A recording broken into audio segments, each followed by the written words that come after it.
One leg of a right triangle measures 6 inches. Okay, let's see. So we have a right triangle. Okay, one leg is 6 inches. The remaining leg is 6 radical 3. Okay, so let's say this leg. By the way, when they say leg, it means not the hypotenuse. You have a hypotenuse and then 2 legs. So clearly this is the hypotenuse over here, and then these are the legs. So we have a leg and a leg. Anyway, one leg is 6 inches, and the remaining leg is 6 radical 3. What is the measure of the angle opposite the leg that is 6 inches long? Okay, so they want to know the angle that is across from the 6-inch leg. So that would be this angle right here where I just put this X. Alright, because that's across from the 6. Okay, so now let me label all this stuff. Let's label opposite, adjacent, and hypotenuse from the perspective of the X. So we already labeled the hypotenuse, so that's great. This leg is right next to the angle, so this is adjacent. And then, of course, as requested, this leg is opposite the angle, okay, it's across from it, so this is opposite. So we have opposite, adjacent, and hypotenuse. So now we should be thinking about SOHCAHTOA.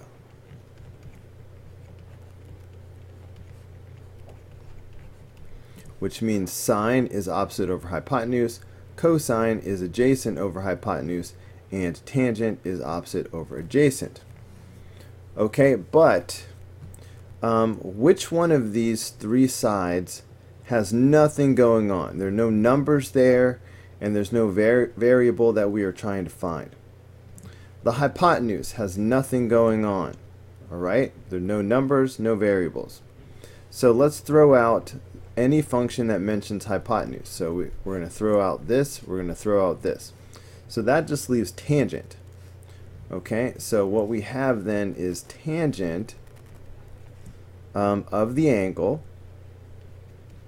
is equal to opposite over adjacent. So that's going to be 6 over 6 radical 3. Okay, now we have learned that there are 3 general situations. I'm just going to do this really quickly. I'm going to say if I have the tangent of 43 degrees is equal to x over 51. Okay, that's one situation. Say if I have the tangent of 43 degrees is equal to 51 over x. That's the second situation. And then the third situation is if I have the tangent of x is equal to 43 over 51. So sometimes the variable is in the top, sometimes it is in the bottom, and sometimes it is inside the trig function. Well, it turns out when the variable is in the top, you multiply. When the variable is in the bottom, you swap. And when the variable is inside the trig function, you do the inverse. Okay, so on this little problem I just made up, if the variable was in the top, I would multiply by 51. That would cancel out the 51s, and I could just put this in my calculator. If the variable was in the bottom, I would swap these, and that would give me x is equal to 51 over the tangent of 43. And I could just put this in my calculator, and that would be the answer. However, if the variable is inside the trig function, I do the inverse. So that means x would equal the inverse tangent of 43 over 51. And I could put that in my calculator. So, which situation are we in? Well, we're in the situation where x is inside the trig function. So this is when we need to do the inverse.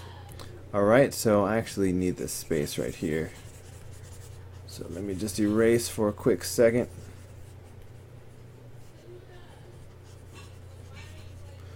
Okay, so I need to do the inverse. So that means x is going to equal the inverse tangent of 6 over 6 radical 3.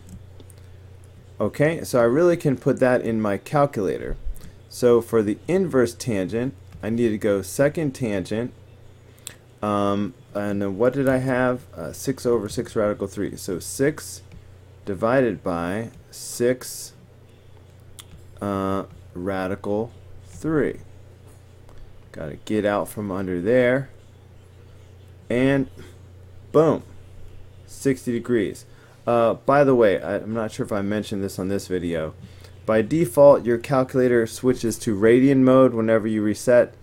So please make sure you are in degree mode, or you will get the wrong answer. Okay, but the answer is 60 degrees.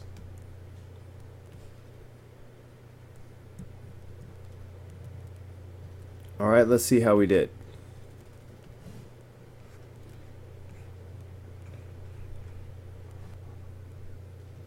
Okay, wah, wah.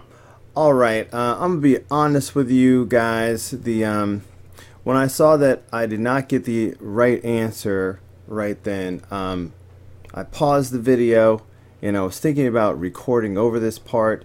But I looked back through my work and I did nothing wrong, of course, because, like, you know, I'm a genius. So I didn't do anything wrong. So I was just racking my brain, like, why was I coming up with the wrong answer? And when I figured out what it was, I decided that it would probably be better to leave the error in the video so you all can learn from it. So it's just a matter of how I typed it into the calculator. That's the little mistake I made. The calculator doesn't understand this. The calculator is going to do 6 divided by 6, and those are just going to cancel each other out. And then it's just doing the inverse tangent of radical 3. So basically, I need to put parentheses around 6 radical 3. I bet if I do that, then I'm going to get the right answer. Okay, so let's try this again. So inverse tangent of 6 over, but instead of just writing 6 radical 3, I need to put that in parentheses. So 6 radical 3 has to go in its own little parentheses. Okay, and I know that's a little awkward, but let's check it out. Boom, 30 degrees, which actually is the right answer. Now, one of the reasons why I made that mistake is because I don't usually use this bootleg way of typing. All sideways, all the print. That's ugly. I hate this. So, in case you want to get on my level, check this out. If you hit alpha y equals, it will put the calculator in fraction mode where you can type in actual fractions, like, you know, 3/4 in the normal way. Okay, so I'm going to use that feature. So what were we typing in? Oh yeah, the whole 6 over 6 radical 3 business. Alright, so if I do inverse tangent of, but this time I'll just go into fraction mode. So alpha y equals, and now I can do 6 over 6 radical 3, and I don't have to worry about parentheses inside of parentheses inside of parentheses.